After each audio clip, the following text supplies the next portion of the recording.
I want to make a video about this because I feel like it's confusing to me. But I need to ask somebody who can understand it a little bit better, or maybe can help me understand it better. So there's this video on the internet, right? It's called "What is the leading cause of mass gun violence?" And it's a minute and 30 seconds long.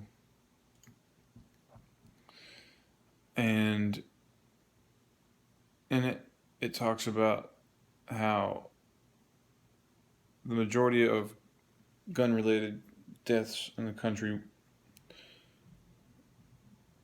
were not mass shootings, but 330 of them were. About over 100 of them were related to clubs and bars, 90 or so were related to gangs, 70 about domestic disputes, which I don't understand how domestic disputes turn into mass shootings, but 54 lone wolf unknown motive attacks, 12 armed robberies / home invasions, and then it goes on to say that the problem, there's drugs too, obviously they're going into drugs here. The problem is not, because only like 2 of them, according to this, last year were like, 6 of them were terrorist / hate crimes, and only 2 of those were Islamic terrorist attacks. And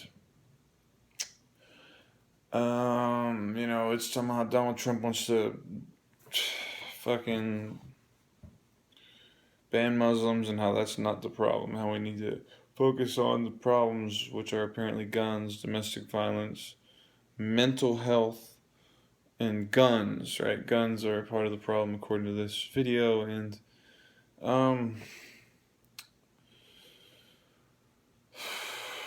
this guy commented on it. It's funny because this video I saw it on Facebook at first.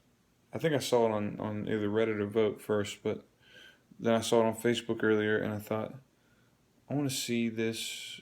I want the YouTube link because that's how I am, internet savvy. Probably because of the comments, honestly, because Facebook comments are just shit, and there's so many of them, it's just fucking shit. So there's 4 comments on this YouTube video, which I'm pretty sure the Facebook video had like thousands and thousands of views. This one's had 1,400 views, not even. There's only 2. There were only 2 comments on it. One of them was like, "I don't get gun laws in America. In my opinion, they're stupid." Blah blah blah. This other comment, Phil Dog 1, 6 days ago, says, "Stop scapegoating mental illness. You had 0 stats linking mental health as a cause in your video, and rightly so, as less than 4% of violent crime in USA is perpetrated by those with a mental illness. But in your conclusion, you list mental health alongside and on the same level with the other factors like drug abuse, domestic violence, etc. This false narrative only serves to perpetuate the stigma of mental illness, causes more people to avoid seeking help early, and further demonizes and ostracizes those who are already suffering and need our help. Mental health issues as a major predictor of violence is a myth. It is contradicted by the evidence." And I asked him 36 minutes ago what would explain the 54 lone wolf attacks other than mental illness. Phil Dog says, "First, that is an argument from ignorance fallacy." Holy shit. See, I wrote this guy a huge thing too. And it says, I asked him, "Where did you get your information and what is your background?" I have to ask because the 50 or so lone wolf attacks seem like they could be elaborated upon more, would be where the issue of mental health comes in to me. Why would anyone in their right mind just start going around killing people? And I say, I've really analyzed this to the point that I think maybe, it's not even mentally ill to go against the grain in this culture. This culture's so fucked up. Maybe they're the fucking crazy people, or the ones we call crazy, are actually sane, and we're the crazy ones for going along with this the way it is. And I wrote him this thing, and I said, you know what, he doesn't need a wall of text. I'll just ask him one question, which will hopefully get him to think about his perspective. And I said, what would explain the 54 lone wolf attacks other than mental illness? And he says, first, that is an argument from ignorance fallacy. You can't just assume an explanation because you can't think of a better one. Now, I want to stop there because, I mean,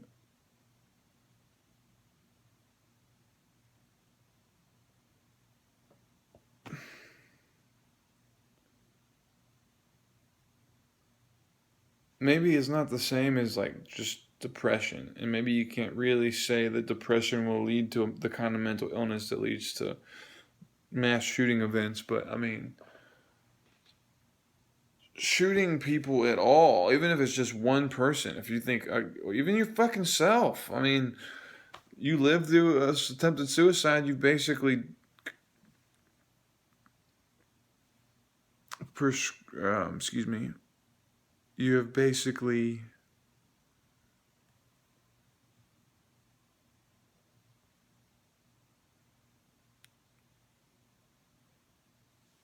what happens when you go to the doctor and they tell you you have something, some disease. You've been like, if they never, I've never been to the doctor, been told that I have ADD or ADHD, but I'm pretty sure that I probably do, or I could be diagnosed with it. You've basically diagnosed yourself with mental illness the moment you senselessly shoot somebody. Even though, philosophically speaking, it may not be the craziest of things to do, I mean, what is real, what is life? And the thing is, the sad thing to me, I'm really, really going on a limb here, is that our science seems to be doing a shitty job of answering and filling in the gaps here for us, our education, because from the mainstream perspective,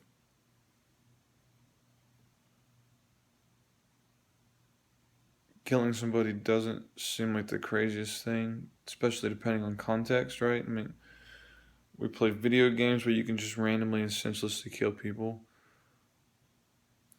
How much of a difference is there between the virtual act and the actual act?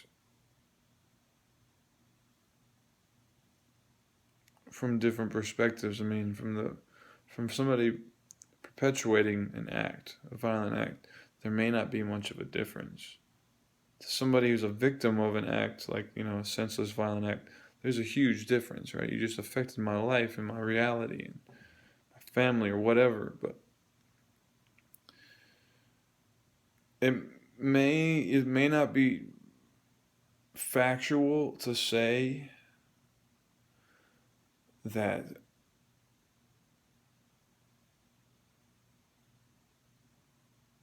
people who commit mass murders are simply mentally ill, because mentally ill is like, it could be anything to me from like Down syndrome, mental retardation, uh, autism, uh, depression, to ADD, to ADHD, to schizophrenia, to, I mean, there's just all kinds of mental illnesses. So yeah, Phil Dog, one, maybe mental illness can't be the catch-all for mass murderers, but it's kind of by default a mentally ill individual committing the atrocity. That individual may be evil, that individual may be troubled, that individual may be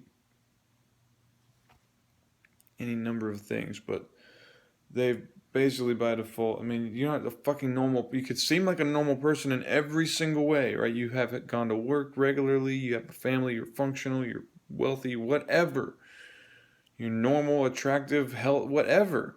But the moment you go out and just start killing people, you've put yourself into you're not mentally stable with everybody. Maybe it's not mentally ill. Maybe we should call him mentally ill. Maybe we should call him mentally unstable or something. Maybe, I mean, you could basically, I mean, even a fucking Islamic terrorist goes in that mentally unstable category in my mind, even if everything from their point of view and their logical paradigm is like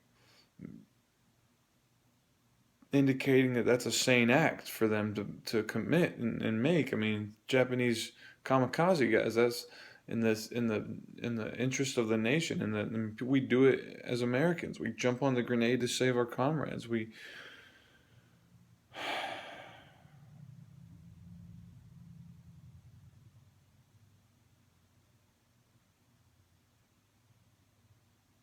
I don't even know. I don't even know. I'm gonna go to the next part. Second, the data shows that most violent crime is committed by people who are not mentally ill. Right. Okay. The data. What data? If you want anecdotal evidence of this, ask yourself what percentage of people are actually allowed to plead not guilty by reason of by reason of mental defect. Statistically, virtually none. I feel like I hear constantly people being allowed to plead not guilty by reason of mental defect. It's a huge problem. They go to mental health facilities, psychiatric facilities instead of jail, where there's totally two different treatment philosophies or experiences here. They say if they are mentally ill, why don't we put them in psychiatric facilities instead of prison? If you want to claim that one would, by definition, have to be mentally ill to commit such a violent act, then you are using a colloquial definition of mental illness. I don't even know what the fuck colloquial means. I'd like to see Phil Dog's YouTube history.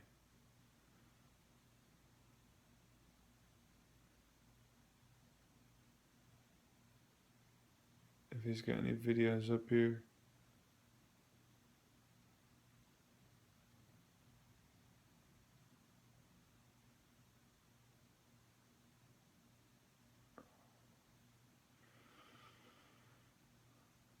Does he have any videos? He's got a bunch of videos.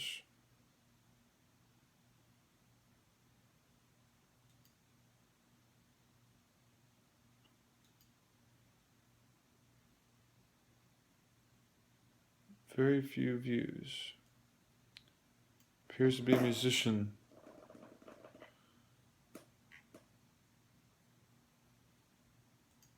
Or into music. Colloquial means use in ordinary or familiar conversation, not formal or literary. When what you mean is a generally crazy person. The danger is that governments must not be allowed to make this distinction, because we know that in fact clinically diagnosed mental illness is not a significant predictor of future violence. Far more significant predictors of violence are a previous history of violence and drug abuse. If we allow a vague term like mentally ill to be a cause for inclusion on a secret list that deprives people of rights without due process, the government may choose to arbitrarily designate someone as crazy in the colloquial sense. Since the list is secret and the government is not required to give reasons for inclusion, many people who need mental health care may avoid seeking help for fear of being placed on a list. Also, consider that nearly half the U.S. population is currently taking either an antidepressant or an anti-anxiety medication or meds for ADHD. We have seen in every single case that once we give away a little of our power to the government in the name of safety, then they always come back for more. Often they don't even come back. They just use the first law as a precedent to expand their power further when they think no one is looking. So they will tell us today, don't worry, we don't mean you just because you have a prescription for Zoloft or Ativan. We mean, as even Bernie Sanders called it this week, the dangerously mentally ill, whatever that means.